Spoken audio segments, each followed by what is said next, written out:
Од 215 пријавени, вкупно 156 тркачи ја стартуваа патеката во должина од 13 километри на второто издание на градче Трейл Ран. Во генералниот пласман првите 3 места ги зазедоа Александар Стојковски, Златко Николов и Михаил Крстов. Секако тие беа најбрзи во категоријата мажи. Кај ветераните над 50 години, прв беше Сашко Јосифовски, кој беше четврт во генералниот пласман. Втор меѓу ветераните беше Благоје Ачковски, кој заврши 12 во генералниот пласман, а трет меѓу ветераните беше најдобриот македонски алпинист, освојувачот на Монт Еверест и К2, Здравко Дејановиќ, кој во генералниот пласман беше 16-ти. Кај дамите најбрза беше Сања Најдовска, која во генералниот пласман беше 15-та. Втора најбрза беше Виолета Ивановиќ, а трета Марија Пеликон.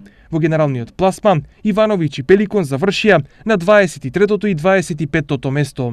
Прва кај дамите ветерани над 50 години беше Северине Бојаджиева, која воопшто меѓу жените беше 14-та, а во генералниот пласман заврши 81-ва. Втора кај жените ветерани беше Валентина Узунова, која меѓу жените заврши 26-та, а во генералниот пласман 109-та, а трето пласирана жена ветеран беше Станимирка Тасевска, која меѓу жените заврши 38-ма, а во генералниот пласман беше 131-ва. Четвртата учесничка жена ветеран над 50 години беше Марица Ванкова, која заврши последна меѓу оние 146 кои ја завршија патеката, што е секако за почит и поздравување.